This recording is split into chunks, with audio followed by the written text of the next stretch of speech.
said yesterday that the country will be able to save millions if the Supreme Court decides to rule in favor of the Vice President. Na yun nga, hindi magkakatrial. Yeah. Wala na impeachment trial. The Siguro impeachment kailangan is niya ng cost-benefit analysis kasi she can't be throwing around statements like that. Wait mga Kri, dito yata nang galing yun eh. Let's see ha. Para naman meron tayong background. Actually, hindi ko to napakinggan ng buo at ngayon ko na nakita kaya hinanap ko yung pinanggagalingan ng issue. Ito pala yon mga kaklir, okay? Let's listen. If it's for the impeachment trial, that is fine. The Vice President is ready. If it's not... ready ha? Mga kaklir, di ba pag normally, ito lang sa atin ha? Di ba pagka ready, you won't ask for dismissal. You won't ask for the dismissal of the case by reason of technicality. Diba?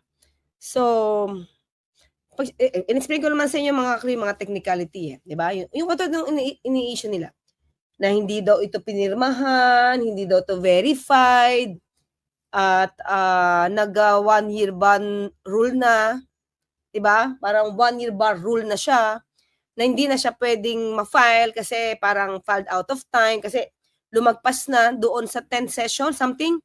Yung 10 session na days na hindi dapat lumagpas kasi yung unang complaint is parang nag-count na siya. Something to that effect, mga kakli, di ba? So, lahat ito, yung pinag-usapan natin na ito ay yun yung mga grounds ng dismissal pero they are all mere technicalities. Hindi talaga siya issue. Okay? Kasi, pag sinabi nating dismissal, tapos, based on the merits, pinag-usapan na yung merito ng kaso. So, dito, nagre-rely sila doon sa mga aligasyon na hindi pwedeng tumawid, di ba, sa 20th Congress, kasi walang jurisdiction yung 20th Congress, napuputol daw, like what Senator Bato had been expressing, parang since day one, including Senator Robin, hindi na pwedeng tumawid. Parang yun ang isa sa mga reason. So, mga ganon. So, walang jurisdiction kasi nga hindi na verify, hindi naman nabasa. So, yun. So, since meron hearing, merong kaso ito sa Supreme Court, itong mga grounds nito, karamihan is parang tinake up din sa Senate ng kanilang mga lawyers na senador ni VP Sara. Mga senador na naging lawyer for VP Sara. Siyempre, including Senator Amy, Senator Bato, at Senator Bongo. Ayan. Isama mo na si Senator Cayetano. Okay? Alan. Sino ba? Senator Joe. Si Senator Joel kasi ganun eh. Pero at the end, nakita mo kung saan siya pupunta kasi kasama siya doon sa 18 na senador na ang daming ni-require sa House. Diba? Ibinalik. Ni-remand yung complaint. So, yun yung sasabi ko. So, if you're really ready and you want bloodbath, you will not ask anything about these technicalities. Diba? Pero sabi niya, yan yung gusto ng lawyer. Diba? So, most probably, itong mga lawyer na to, pwede hindi ko sasabing ito yung totoo. At least meron akong disclaimer. Pwede na itong mga lawyers ni VP Sara, baka sila din yung nag-explain kila Senator Bato. Senator Amy. So, pero hindi yan 100% truth. Iniisip ko lang kasi parang ineko kasi nila or pinarot nila yung mga sinabi din ng lawyers ni VP Sara. 'Di ba?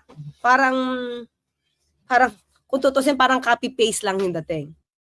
So, ngayon, 'di ba, merong case sa Supreme Court at yun nga, ang order ng Supreme Court is pinagagawa ng sagot, ng response, ang House saka yung Senado. 'Di ba? Kasi pinapaalam kung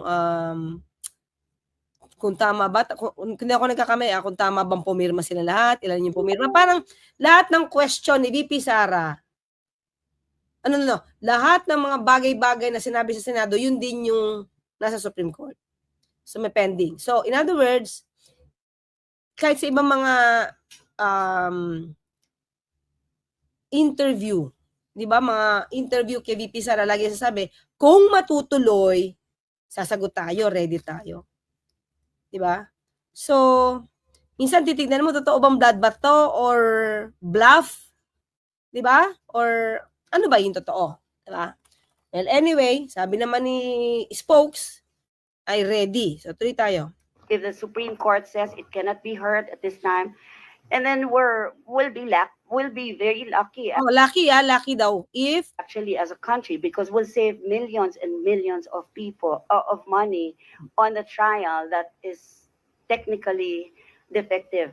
oh, nabanggit niya, technically. Kaya nga technical yung ni-issue. So, this country is so lucky, ang swerte daw pa ng bansa kapag hindi natuloy yung impeachment trial.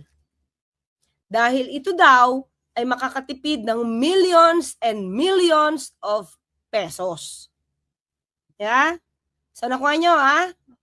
Lucky. Swerte pa yung Pilipinas dahil makakatipid ng millions and millions of pesos kapag di natuloy ang impeachment trial. Kaysa ka tayo magko-comment, mga kaklina, pakinggan muna natin si Representative Ortega. So, meron pa ba dito? Wait lang, mga kaklina. Tingnan natin kung meron pa. From the beginning. So, okay lang na kung hindi talaga dapat na ituloy, tama lang rin naman, huwag tayong magsayang ng resources ng bansa. Mas marami tayong kailangan na pagkagastahan kesa sa trial na matetechnical rin sa dulo. Okay, mga kaklina. Uulitin natin to, pero pakinggan muna natin itong si Congressman o Representative Ortega, ha? Okay, basahin ko muna to. Si Claire, pwede pa ba? DJ Byron, okay. DJ Byron, kung nandito ka man at nakikinig ka or nag-enjoy ka, happy birthday to you. Yan. O, si DJ Byron, ha? MIB natin yan, ha? And meron din siyang vlog. Meron siyang channel. Yan, DJ Byron. Hanapin niyo lang po yan. Okay, happy birthday, DJ Byron. Okay, let's continue. Aralin muna nilang maigi. Ayun. And that, again, Aralin niyo munang mabuti. Ito, bakit, mga kakaliwala ako nadinig dito, ha? Hindi ko alam kung saan ito nakuha. Teka lang, tinatin akong, may nasabi ba siya? Teka lang po, hanapin natin yung news. Hindi ko nadinig sa video. May nagtanong ba? Wait lang, ha? Wait lang, sige. Tuloy natin yung video. Sandali lang, mga kaklina. Wait lang. Hindi ko kasi masyado napakinggan to. Okay. Wait. Hanapin ulit natin siya. Sige. Rep Ortega, mamaya na, ha? Wait lang. Unahin muna natin si Spokes, ha? Si Spokes muna tayo. Dito tayo, okay? Tuloy. Kindly wrap up your questions. Tapos na tayo, please. The president was sent to a legal strategy wherein her lawyers would file a response. One of the legal options was saying when, as you mentioned, we would be very much willing to face Yes, okay, you mean the vice president, right? Okay. As a lawyer, if the vice president finds that there are strong legal grounds to file a dismissal, then she will just let the lawyer say, do what they find or do what they think is best. So go ahead. If you find something, go ahead. It's up to you. You're the ones handling my case. I'm now your client. You said actually mas personal to sa'yo kasi... Diba? So, yun talaga yung strategy. Yun ang sasabihin niya. Kahit gusto ko ng bloodbath. Kahit gusto ko na mag-explain. Sabi ng lawyer ko, ayaw eh. Pero, hindi ba mas malilinis niya yung pangalan niya kung siya mismo ang magsasalita? Na okay, ito talaga yung pondo and everything. Diba? Nililink ng DOJ ang missing sabongero ngayon doon sa mga drug watch ni former President Duterte. And now you're serving the Vice President, the daughter of the former President, the Duterte, and you used to be the lawyer of Atong Ang. So, palinaw po nito, ma'am.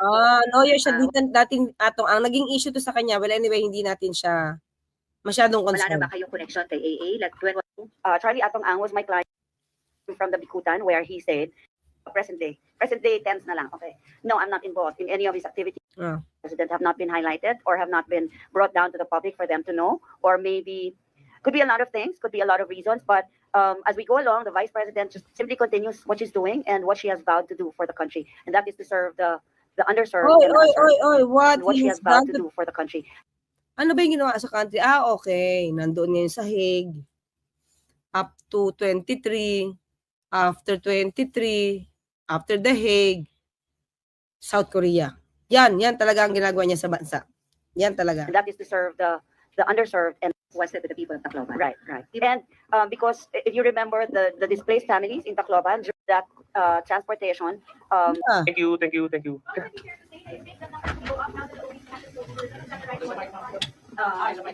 the OVP now has more accomplishments to report. Never miss a story. Unlock exclusive access. Makita. Could be a lot of things, could be a lot of reasons, but Sorry di sadly, mo her lawyers are Napi ko yung news, mga Chris. 612 daw, di ba? Tama? 612 millions without impeachment. Hanapin ko lang, Hindi ko nakita sa video, Hanapin natin. Ito, cheaper without impeachment. Ayun. Ito. Meron dito, mga Chris. Basahin lang natin, para meron tayong background. May binanggit kasi siyang amount. So, alam ko na. Cheaper without impeachment trial. Alam ko na to, mga Chris. Kaya present proof first. Solon tells, hindi na tanong Diba? Sabi sinabi kasing 612. Part of the reasons why Duterte was impeached last Feb 5 is the questions about OVP in the Department of Education. From 2022 to 2020, OVP and while it was under received 612 million in confidential funds. So wala naman siya sinabing amount. No.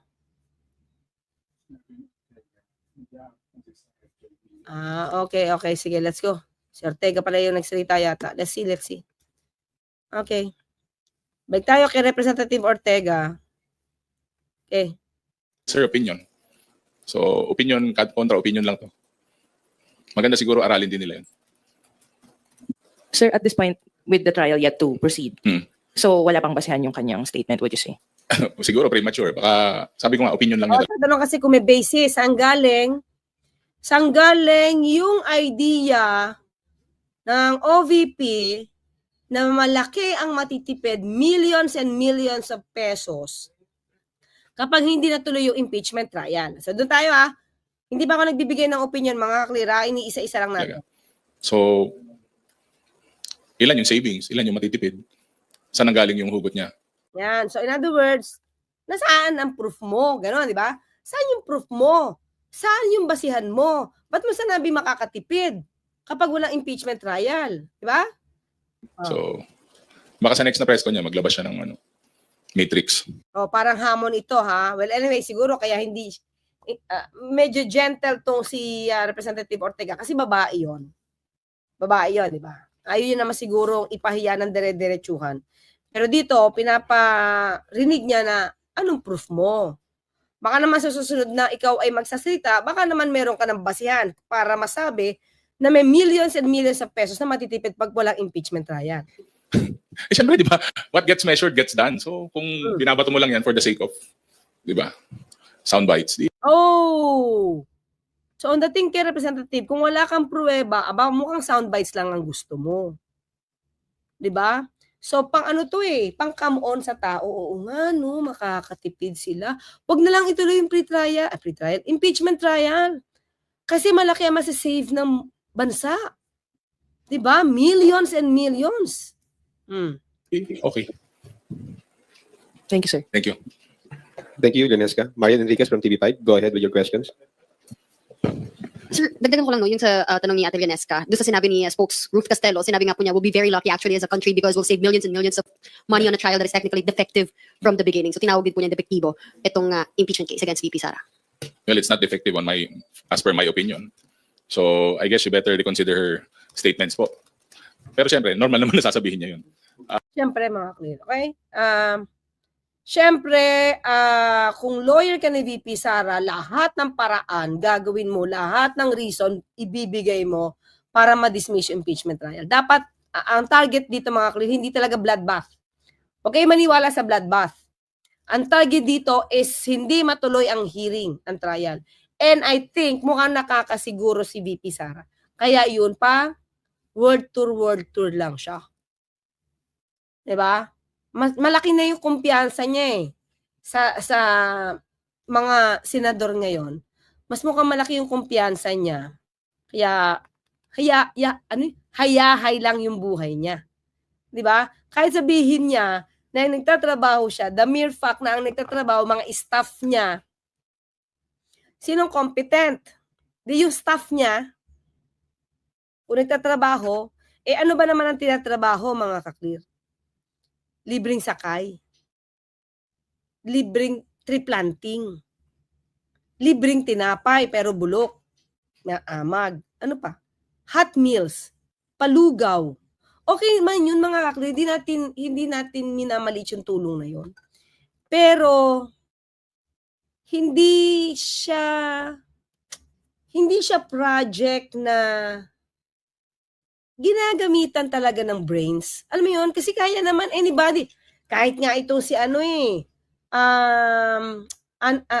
pangalan ni Patricia noon. Nagsarili yun, yun pinag-isipan yun. Paano siya makakatulong in times of crisis? Wala siyang pondo, di ba? Wala siyang pondo.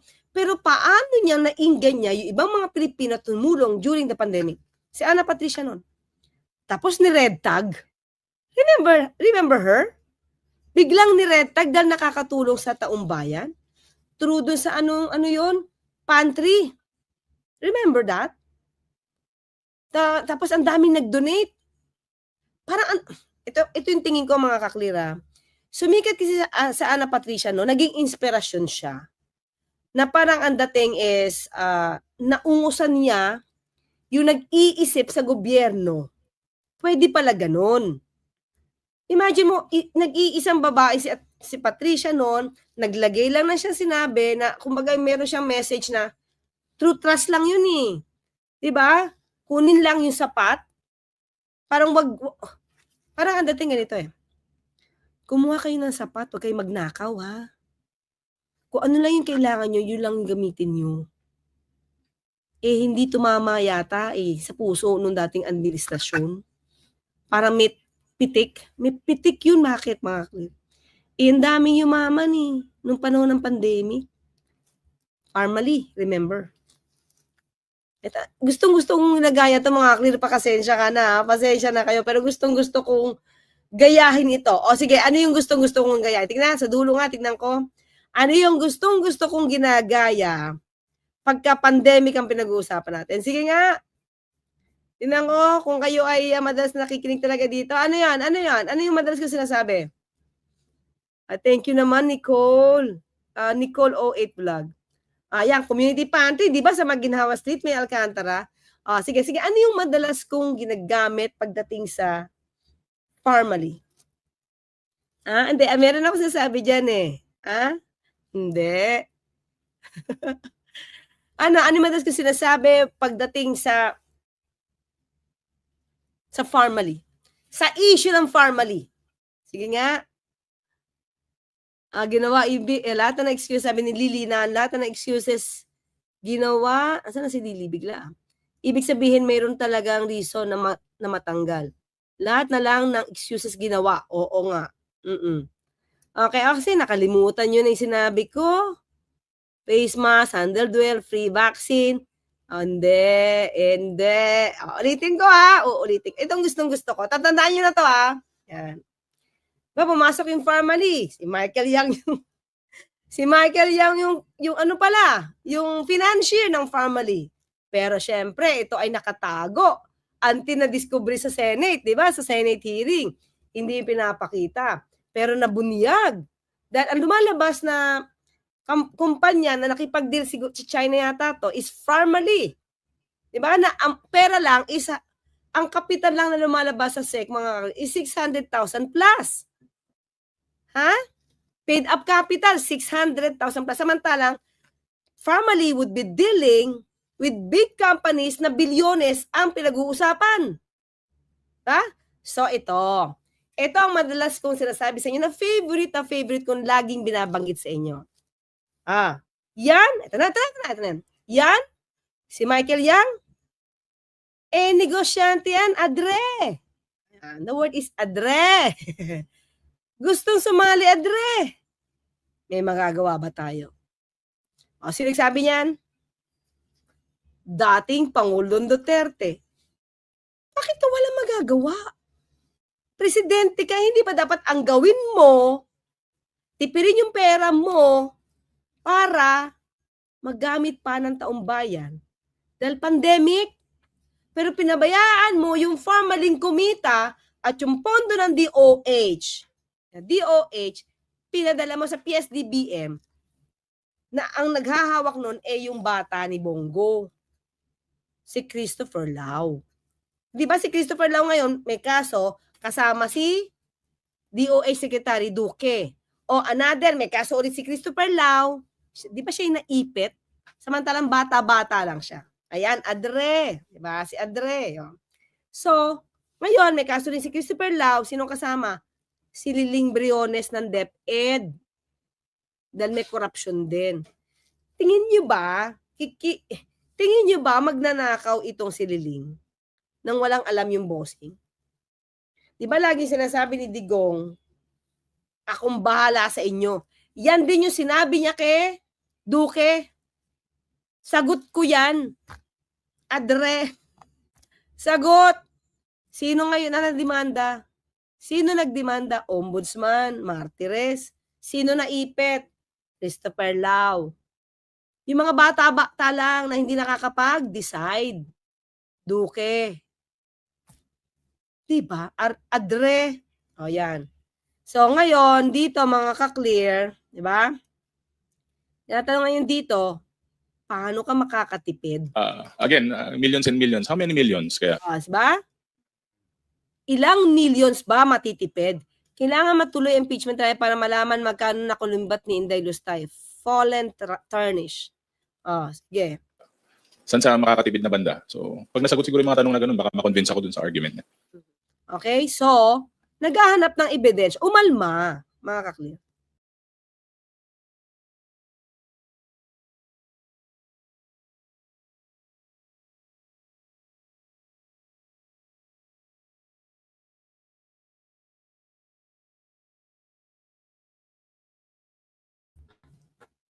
Sorry, nawala ako. Ano sa ba ako? Yun. Umalma. Okay, so, tayo naman na mag-ano. This Ruth Castello pala ay naging abogado ni Atong Ang. No wonder ito ang ni-refer. Ni-refer ba siya? Ito pa siya nakunin ni Sara na maging spokesperson. Sabi ni Attorney Ruth Castello, siya yung nag-apply. Siya yung nagboluntaryo. Diba? Ang inisip ko lang kasi kung siya yung nagboluntaryo, ano to, pa-budget? Asan? Hindi ko alam Hindi ko alam. Kasi sabi niya siya yung voluntaryo Diba? Na maging spokes. Okay? Well, anyway, Okay. Dito tayo. So, tayo na mag-analyze, diba? Unang-una, millions of pesos tama. Tama naman yung iniisip ni Representative Ortega. Saan galing? Saan galing yung sinasabing makakatipid? Pag wala impeachment trial. Magkano? Up to what extent? Up to what amount? Diba kasi sabi niya millions and millions of pesos. Naniniwala ka ba sa napanood mo ngayon? Kung naniniwala ka man or hindi, i-comment mo dito sa baba ng video na ito kung ano yung komento mo, no? Kung ano yung opinion mo, para naman lang sa ganun, makita po natin lahat ang bawat komento, no? Suggestion ng bawat isa. So, thank you po. Ingat po kayo palagi.